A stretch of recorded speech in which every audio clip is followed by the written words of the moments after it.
पिछले कुछ महीनों से वकीलों के अंदर ये डर बन गया था कि क्या अपने क्लाइंट को लीगली रिप्रेजेंट करने पर भी ईडी या कोई इन्वेस्टिगेटिंग एजेंसी समन भेज देगी। ये सवाल सिर्फ लॉयर्स का नहीं था, बल्कि फेयर ट्रायल, लीगल इंडिपेंडेंस और रूल ऑफ लॉ जैसे कॉन्स्टिट्यूशनल प्रिंसिपल्स का था। और इसी बीच ऑनरेबल सुप्रीम कोर्ट इंटरवीन करती है और इस अनसर्टेनिटी पर फुल स्टॉप लगाती है।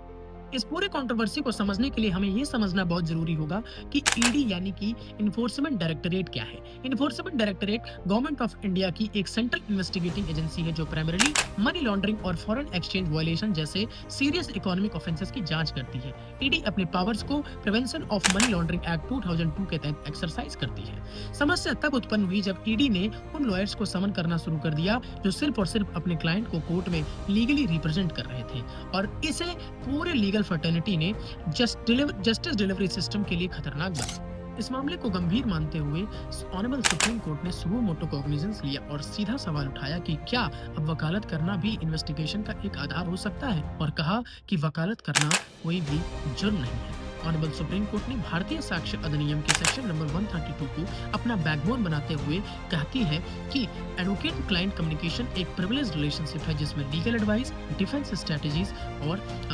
कॉन्फिडेंशियल केस फैक्ट शामिल होते हैं, और इन सारी चीजों को कोई भी इन्वेस्टिगेटिंग एजेंसी प्रेशराइज करके लॉयर से डिस्क्लोज नहीं करवा सकती। और ये प्रिविलेज सिर्फ और सिर्फ कोर्ट अपीयरेंस तक सीमित नहीं है, बल्कि वन टाइम एडवाइस और पीरियोडिक कंसल्टेशन पे भी इक्वली अप्लाई होती है।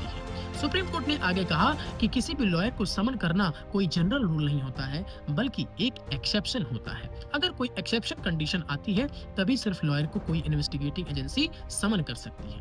क्या लॉयर्स को कोई इन्वेस्टिगेटिंग एजेंसी समन ही नहीं कर सकती है कभी भी? Answer is no. Investigating agency या फिर कोई भी इन्वेस्टिगेशन ऑफिसर लॉयर को उस इन 3 कंडीशंस जो मैं आपको बताने जा रहा हूँ, इन 3 कंडीशन में ही सिर्फ और सिर्फ समन कर सकती है। अदरवाइज इन 3 सिचुएशन के अलावा वो किसी और सिचुएशन में लॉयर को समन नहीं कर सकती है। सिचुएशन नंबर 1 कहता है कि अगर क्लाइंट ने अपने लॉयर को खुद ही एक्सप्रेसली कंसेंट दिया हो कि हाँ आप जाइए और ये सारे केसेस, ये जो फैक्ट्स हैं, ये आप उस ऑफिसर को या फिर उस इन्वेस्टिगेशन गेटिंग एजेंसी को बता सकते हैं, तब उस कंडीशन में लॉयर अपने केस के फैक्ट्स को डिस्क्लोज कर सकता है। अदरवाइज नहीं करवाया जा सकता उससे कोई भी फैक्ट्स को डिस्क्लोज।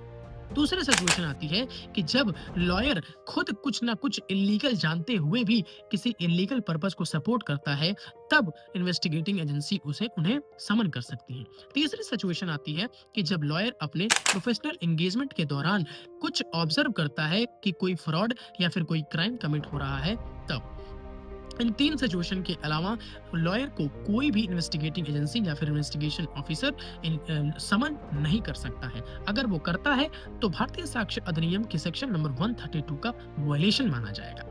गुजरात हाईकोर्ट ने ईडी के द्वारा इशू किए गए समन्स को इस ग्राउंड पर अपहोल्ड कर दिया कि जो कंसर्न एडवोकेट थे उन्होंने समन का जवाब नहीं दिया था, जिसकी वजह से इन्वेस्टिगेशन में रुकावट आ रही थी।